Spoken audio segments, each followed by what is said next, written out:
Hello students, कैसे हैं आप सब। आई होप, मुझे उम्मीद है कि आप सब अच्छे होंगे। आज की हमारी क्लास है मतलब class 10th mathematics English medium.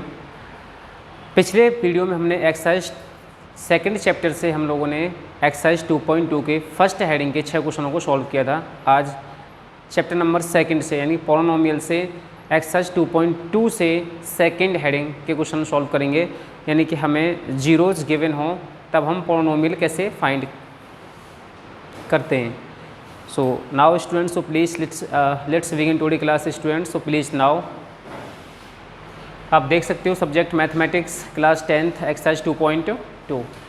पीछे चैप्टर में हमने पीछे वाले वीडियो में हमने इस क्लास को रिकॉर्ड किया था और ये सवाल सॉल्व कराए थे, जिसमें आप लोगों को ये हेडिंग दिखाई दे रही है फर्स्ट क्वेश्चन की। और इस टाइप के जो क्वेश्चन थे जिन्हें हमने जीरोज फाइंड करना था एंड वेरीफाई भी करना था उनके रिलेशनशिप को। आज का जो हमारा टॉपिक रहेगा वो उसकी हेडिंग नंबर सेकंड है और सेकंड हेडिंग ये है, तो आप सब देख रहे हो, ठीक है। चलिए तो देखते हैं। सेकंड हेडिंग में दे रखा है आपको कि find the quadratic polynomial each with the given numbers as the sum and के बाद लिखा हुआ है इसमें मतलब product of its zeroes respectively. हमें फाइंड करना है क्वाड्रिक पॉलिनोमियल को। किसको फाइंड करना है? क्वाड्रिक पॉलिनोमियल को फाइंड करना है। क्वाड्रिक पॉलिनोमियल कैसे फाइंड किए जाएंगे, उसके बाद में आपके पास में उनका प्रोडक्ट और सम, जो जीरोज होंगे जीरोज का सम और दे रखा है उसमें प्रोडक्ट गिवन होगा हमारे पास में, ठीक है ना। चलिए देखते हैं किस तरीके से सवालों को सॉल्व करने हैं। तो फर्स्ट क्वेश्चन लेता हूँ मैं इसका, और फर्स्ट क्वेश्चन ये है, आपको दिखाई दे रहा है। फर्स्ट है a/4 -1। ये हमारे पास में दो जीरोज दे रखे हैं। इन जीरोज से हम क्वाड्रिक पॉलिनोमियल बनाएंगे कि कैसे बनाते हैं। तो क्वाड्रिक पॉलिनोमियल बनाने के लिए हमें क्या करना है, पहले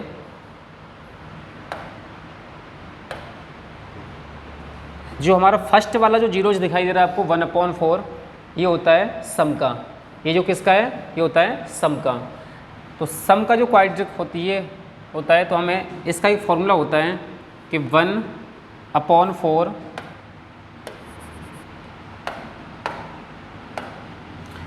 होता है 1/4 = -b/a। जब हमारे पास पहला जो जीरोज होगा, फर्स्ट जो जीरोज होगा, उस फर्स्ट जीरोज में हमारा फॉर्मूला होता है -b/a। जैसे आप फर्स्ट वाले फॉर्मूले को लिखोगे, उसके पीछे लिखोगे इक्वल का साइन लगा करके -b/a। उसके बाद सेकंड जो नंबर दिखाई दे रहा है -1/1 लिख सकते हैं इसे, और इसके पीछे फॉर्मूला लिखना होता है c/a, ठीक है। जो दो जीरोज आपके पास में गिवन है हमारे क्वेश्चन नंबर फर्स्ट में, जो फर्स्ट जीरो जो होता है वो होता है सम का, सम ऑफ द जीरोज। इसके पीछे फॉर्मूला पुट होना है -b/a। और सेकंड जो जीरो होता है वो होता है आप लोगों का मल्टीप्लाई वाला, मतलब प्रोडक्ट वाला। तो प्रोडक्ट का फॉर्मूला होता है c/a। इस तरीके से आप इन्हें इक्वेशन भी बोल सकते हो कि इक्वेशन नंबर फर्स्ट है और ये इक्वेशन नंबर सेकंड भी है, ऐसे भी बोल सकते हो आप। बट हमें देखना ये है कि यहाँ देखो a की जो वैल्यू है, a की वैल्यू इस यहाँ 4 है और यहाँ a की वैल्यू है 1। तो इस 1 को हम 4 बनाएंगे। क्या बनाएंगे? 1 को 4 बनाएंगे। और इस 1 को 4 बनाने के लिए हमें यहाँ मल्टीप्लाई करना पड़ेगा 4 से, और 4 का मल्टीप्लाई ऊपर भी करना पड़ेगा, ठीक है ना। जब हम डिनोमिनेटर को 1 से 4 बनाएंगे तो डिनोमिनेटर में मल्टीप्लाई किया 4 से, बट 4 का मल्टीप्लाई न्यूमिनेटर में भी होगा, क्योंकि 4 का मल्टीप्लाई करेंगे तो दोनों में ही मल्टीप्लाई करना पड़ेगा। और मल्टीप्लाई करने के बाद जब ये वैल्यू बनेगी वो अब बनेगी -4/4, ठीक है ना। हमने इसको मल्टीप्लाई किया तब आ गया 4/4। अब आप देख सकते हो a की वैल्यू है 4 और यहाँ पर भी a की वैल्यू है 4। उसके बाद c की वैल्यू है -4 और b की वैल्यू है -1। ये 1 यहाँ बोला जाएगा। इस तरीके से अब हमारे पास क्वाड्रिक पॉलिनोमियल का फॉर्मूला होता है क्वाड्रेटिक पॉलिनोमियल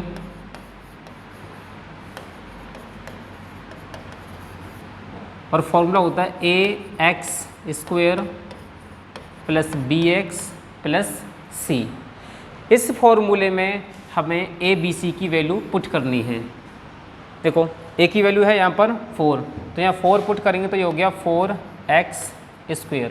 बी की वैल्यू, बी की जो वैल्यू है वो है -1, ये 1 ये माइनस है, यहाँ बोला जाएगा तो हो गया -1, तो बी की वैल्यू है -1 पुट करेंगे तो ये होगा -x। अब सी, और सी की वैल्यू होती है -4 है यहाँ पर, तो सी की वैल्यू हो गई -4। तो ये हमारा बन गया क्वाड्रिक पोलिनोमियल। आई होप, मुझे उम्मीद है कि आप सबकी समझ में आ गया होगा ये कि हमें क्वाड्रिक पोलिनोमियल किस तरीके से बनाना है जीरो से, ठीक है ना। तो इसका आंसर हो गया जो हमारे पास क्वाड्रिक पोलिनोमियल बनाया 4x² -x -4, ठीक है। चलिए सेकंड क्वेश्चन देखते हैं अब इसी का, और सेकंड है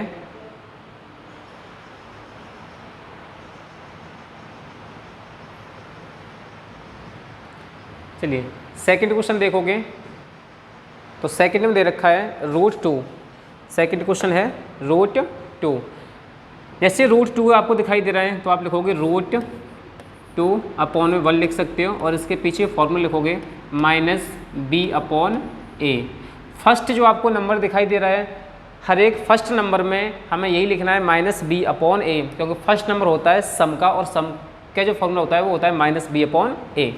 सेकंड जो दिखाई दे रहा है, चलो मैं इसमें एक बार नाम दे लेता हूँ, इक्वेशन नंबर फर्स्ट दे लेते हैं इसको कुछ, ठीक है ना। और दूसरा आपको दिखाई दे रहा है 1/3, और इसका होता है c/a, इसे नाम देते हैं सेकंड, ठीक है।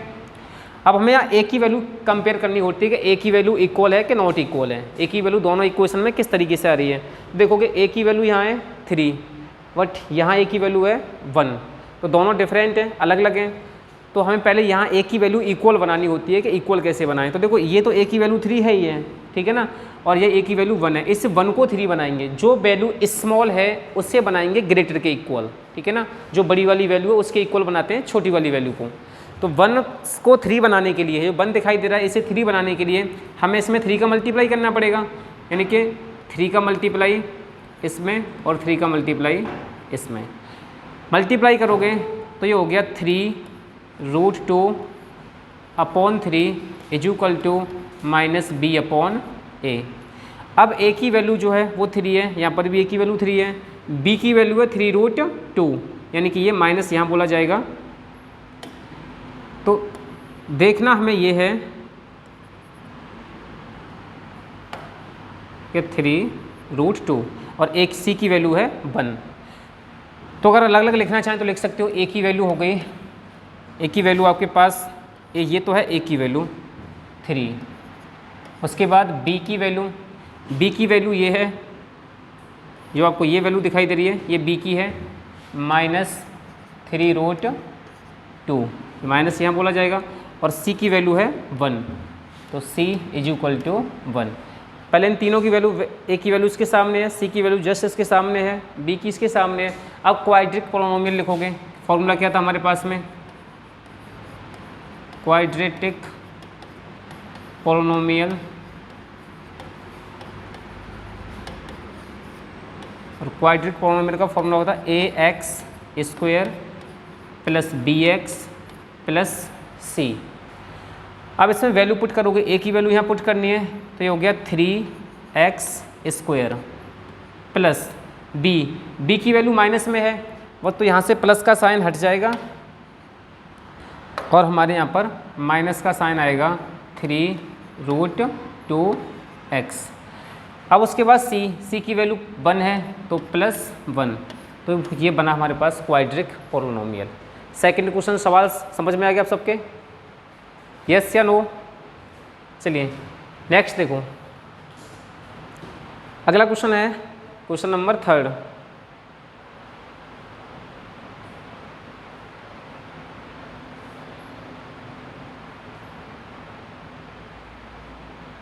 चलिए तीसरा देखते हैं, ये है क्वेश्चन नंबर 3, ठीक है ना। अब सवाल तीसरे को देखोगे तो थर्ड वाला है, पहले 0 दे रखा है इसमें, तो पहले हम क्या लिखेंगे इसको 0। देखना चेक करके क्या इसमें 0 ही थर्ड वाले में या कुछ और है, मुझे ऐसा लग रहा है कुछ 0 ना छोड़ के कुछ और है क्या, चेक करके देखो एक बार। जीरो ही है, कोई बात नहीं, बोल दिया करो। कितना है? जीरो है, कोई बात नहीं, बोल दिया करो आराम से बीच बीच में, ठीक है ना, कोई डाउट हो तो पहला है जीरो, तो जीरो अपॉन वन लिखेंगे is equal to formula minus B upon A, ठीक है ना। माइनस जीरो के अपॉन में वन तो है ही है, ठीक है ना, हर नंबर का डिनोमिनेटर जो होता है वो वन होता है, तो जीरो अपॉन वन पहला फॉर्मूला, पहला नंबर सम का होता है, सम के पीछे फॉर्मूला पुट होता है माइनस बी अपॉन ए। दूसरा होता है आप लोगों का प्रोडक्ट, और प्रोडक्ट रूट 5 है इसमें, और इसका फॉर्मूला होगा सी अपॉन ए, ठीक है ना। अब देखो ए की वैल्यू इसके अपॉन में वन लगा लो, ए की वैल्यू यहाँ कितनी है 1, और यहाँ ए की वैल्यू कितनी है 1, बोल दिया करो आराम से ना, सुनो अगर समझ में नहीं आ रहा है ना बोल दिया करो आराम से, ठीक है ना, कोई दिक्कत नहीं, आवाज़ आएगी। ए की वैल्यू कितनी है 1 है, और उसके बाद में फिर ए की वैल्यू यहाँ पर भी 1 है, तो अब आप देखोगे ए की वैल्यू यहाँ पर भी 1 है, ए की वैल्यू यहाँ पर भी 1 है, दोनों इक्वेशन में, दोनों फॉर्मूले में हमारी ए की जो वैल्यू है वो सेम है, ठीक है ना। तो अब हमें यहाँ मल्टीप्लाई करने की जरूरत नहीं है, ए की वैल्यू 1 ही रहेगी, तो ए की वैल्यू तो हो गई 1। उसके बाद बी की वैल्यू है 0, बी की वैल्यू कितनी है 0, और सी की वैल्यू है रूट 5, तो सी इज इक्वल टू रूट 5। आप देख सकते हो कि ये तो है आपके ए की वैल्यू, ये है सी की वैल्यू, यहाँ है ए की ये वैल्यू, और ये है बी की वैल्यू, ठीक है ना। तीनों की वैल्यू को अलग अलग नोट किया है। अब क्वाड्रेटिक पोलिनोमियल का फॉर्मूला होता है, क्वाड्रेटिक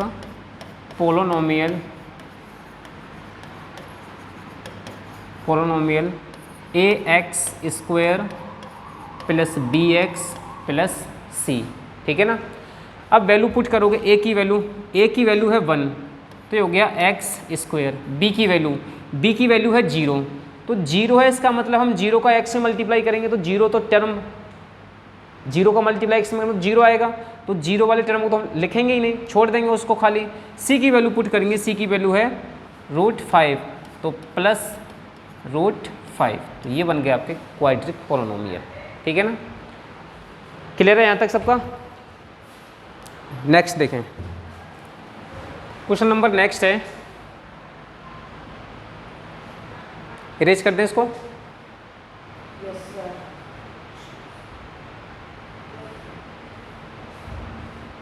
चलिए फोर्थ देखो,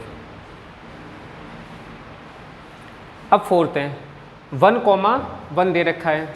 अब जब 1,1 दे रखा है इसमें, तो हम पहले के लिखेंगे इसको, 1 को लिख सकते हैं 1/1 is equal to minus B upon A, और फिर दूसरा भी यही है 1/1 is equal to C upon ए।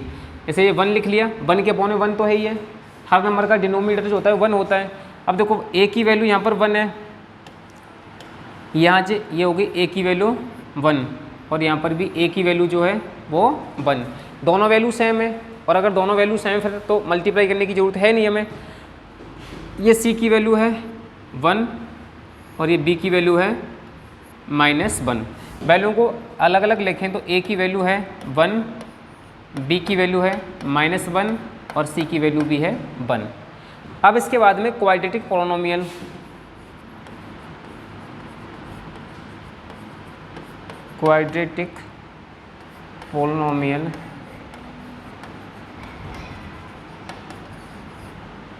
तो फॉर्मूला था ax² plus bx plus c, ठीक है ना।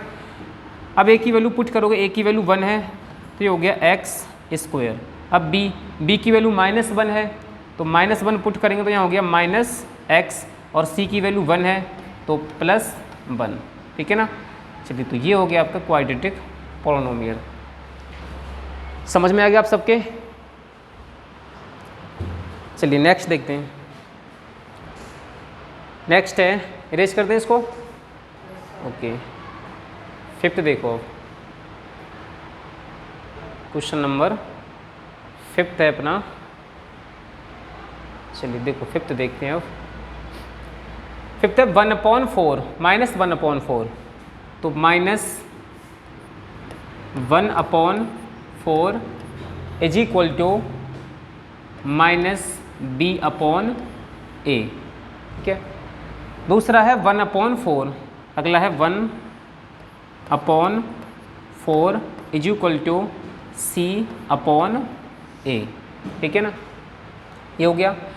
अब आप देखो ए की वैल्यू यहाँ पर भी 4 है और ए की वैल्यू 4 है, दोनों वैल्यू सेम है, तो हमारे इस कंडीशन में यहाँ ए की वैल्यू कितनी रहेगी, 4 ही रहेगी, दोनों जगह सेम है। तो बी की वैल्यू यहाँ माइनस लगा हुआ है और यहाँ पर भी माइनस लगा हुआ है, अगर दोनों जगह माइनस लगा हुआ है, दोनों जगह माइनस आ रहे हैं, तो बी की वैल्यू +1 है, किसकी 1 है, +1 है, ठीक है ना।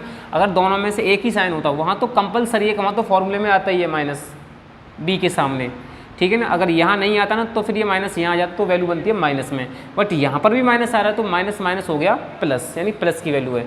उसके बाद सी की वैल्यू है 1, तो सी इज इक्वल टू 1 हो गया, तीनों की वैल्यू फाइंड की।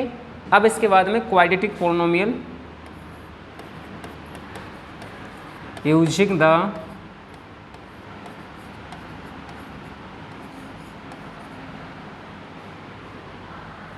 द इक्वेशन लिख दिया, quadratic polynomial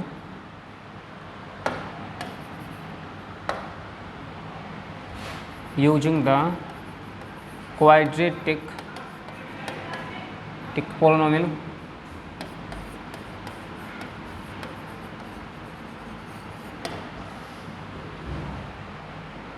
quadratic polynomial ax² + bx + c, quadratic formula हो गया ये।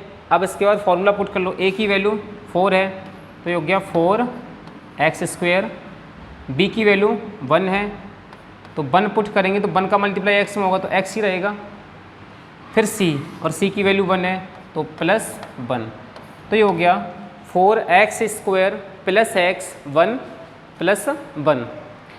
5 क्वेश्चन सॉल्व हो गए आप सबके यहाँ तक। इस हेडिंग का एक लास्ट क्वेश्चन और भी बचा है,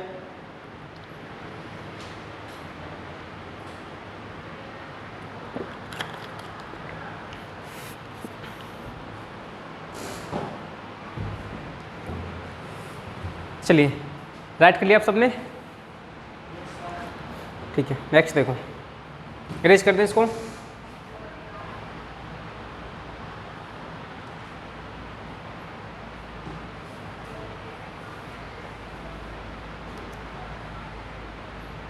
चलिए लास्ट क्वेश्चन बचा है इस हेडिंग का, ठीक है ना। तो 4 है तो हम लिखेंगे पहले 4/1 is equal to -b/a। Second है 1/1 इज इक्वल टू c/a। सम का पहला नंबर होता है, सेकेंड नंबर होता है आप लोग का, मतलब प्रोडक्ट का सम के पीछे लिखना होता है हमें -b/a और प्रोडक्ट के पीछे लिखना होता है इक्वल का c/a। यहाँ देखो a की वैल्यू 1 है, यहाँ पर भी a की वैल्यू सामने 1 है, तो a की जो वैल्यू है वो बनी रहेगी। उसके बाद b की वैल्यू देखो 4 है, ये माइनस यहाँ से हट के यहाँ लगेगा तो b is equal to -4। c की वैल्यू 1 है तो c इज इक्वल टू 1, तीनों की वैल्यू फाइंड हो गई। अब उसके बाद में using the quadratic formula, using the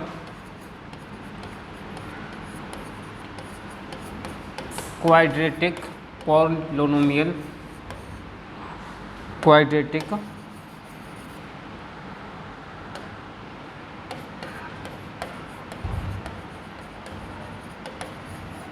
polynomial जो होता है ax² + bx + c। अब वैल्यू पुट करोगे, a की वैल्यू है 4 तो वो सॉरी a की वैल्यू है 1 पुट करेंगे तो बनेगा x², ठीक है ना।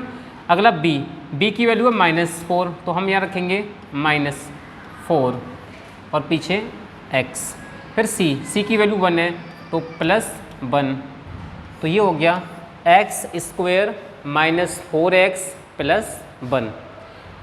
चलिए तो आप लोगों के चैप्टर नंबर 2 जो था जिसका नाम था पोलिनोमियल, उसके एक्सरसाइज 2.2 आज समाप्त हो चुकी है, उसका एंड हो चुका है। सेकंड हेडिंग तो हमने फर्स्ट हेडिंग को पहले वीडियो में बनाया था, ठीक है ना, सेकंड यहाँ तक हो गया। तो हम सबको अच्छे तरीके से इसकी मतलब प्रैक्टिस करनी है। प्रैक्टिस करने के बावजूद, ठीक है ना, हमें इन चीज़ों को जब आप प्रैक्टिस करोगे तो कहते ना कि प्रैक्टिस करने से ही गलतियाँ कम होती हैं। तो सवाल सॉल्व करने वो कहते ना कि मिल जाए नदी तो समंदर की तलाश करो, कि बेहतर से बेहतर की तलाश करो, कि बेहतर से बेहतर की तलाश करो, मिल जाए नदी तो समंदर की तलाश करो, टूट जाते हैं अक्सर, कि टूट जाता है अक्सर शीशा पत्थर की चोट से, पत्थर टूट जाए ऐसे शीशे की तलाश करो। सो जय हिंद।